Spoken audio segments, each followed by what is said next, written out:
Hello everyone, welcome back to my channel. আজ প্রায় দীর্ঘ 7 মাস পরে আমি আবার ভিডিও বানাতে বসেছি। 7 মাস ধরে কোনোই ভিডিও আপলোড দেইনি।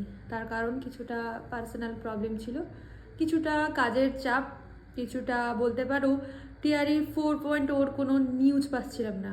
মানে আমার যে বিষয়ে কথা বলার কিংবা যে বিষয়ে সবাইকে জানান দেওয়ার, আমি সেই বিষয়টাতেই কোনো নিউজ আমি পাচ্ছিলাম না। শেষে কিছু নিউজ এসেছে, কিছু পেপার কাটিংস এসেছে, যেগুলো দেখছি এবং কিছু টুইটস দেখেও বুঝতে পারছি টিআরএ 4.0 নোটিফিকেশান খুব তাড়াতাড়ি রিলিজ হতে চলেছে। ভ্যাকেন্সি দিয়েছে 44,000 শিক্ষকের, কিন্তু একটাই ব্যাপার, কিছুটা হলেও ডোমিসাইল লাগু হয়েছে, যেখানে 85% বিহারের পরীক্ষার্থীদের জন্য এবং 15% আদার স্টেটের জন্য। আরেকটা ব্যাপার বলতে চাই, আমি যেহেতু বাংলা টিচার, মানে প্রাইমারির বাংলা টিচার, তো এক্ষেত্রে প্রাইমারি বাংলা টিচারের ক্ষেত্রে আমি বলবো যে ভ্যাকেন্সি কতটা কিছু আছে ওটা না দেখে আমরা যদি প্রিপারেশনের জন্য রেডি হয় আর পরীক্ষার জন্য রেডি হয় তো খুবই ভালো ফল হবে। কারণ হচ্ছে বিহারের কিঞ্চিত পরীক্ষার্থী বাংলা সাবজেক্টের জন্য অ্যাপ্লাই করে, আর ওয়েস্ট বেঙ্গলের তো অনেকেই কি করে জেনারেল সাবজেক্টের জন্য অ্যাপ্লাই করে, আবার অনেকে কি করে বাংলা সাবজেক্টের জন্য অ্যাপ্লাই করে। বাংলা শুধুমাত্র কিছু কোথায় কোথায় আছে, পিআরটি লেভেলে আছে, আর বাংলা আছে 9, 10, 11, 12-এর ক্ষেত্রে বাংলা আছে। আমার মনে হয় 15%-এর কথা না ভেবে অবশ্যই নিজের প্রিপারেশন স্ট্র্যাটেজিটাকে সেই হাই লেভেলে নিয়ে যাওয়া উচিত এবং সবার কথায় কান না দিয়ে নিজের প্রিপারেশনটা খুব ভালো করেই করা উচিত।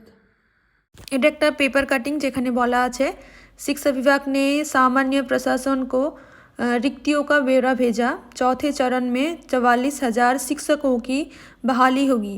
এখানে নিচের দিকে দেখে নাও ডোমিসাইলের কোথাও বলা আছে।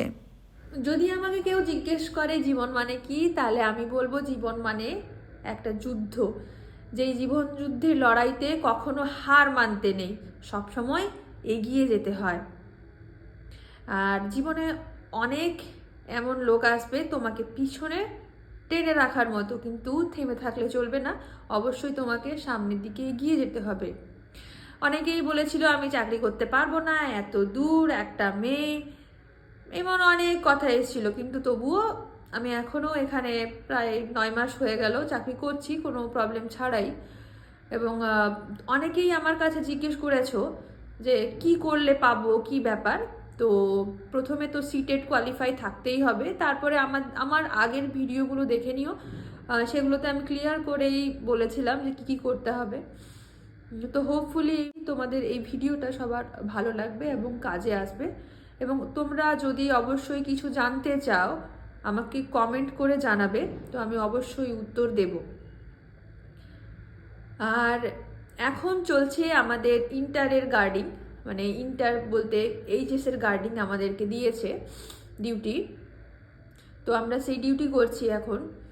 তো এটাও অনেক একটা মানে দারুণ এক্সপিরিয়েন্স বলতে পারো। মানে 11 বছর আগে আমিও এইচএস দিয়েছিলাম, এখন আমি ওই স্টুডেন্টদের কপিতে ওএমআরে আমার নিজের সাইন করছি অ্যাজ এন ইনভিজিলেটর। তো অনেক ভালো লাগে এইসব করতে, এগুলো নতুন নতুন এক্সপিরিয়েন্স গেইন করছি, ব্যাস আর কিছু না।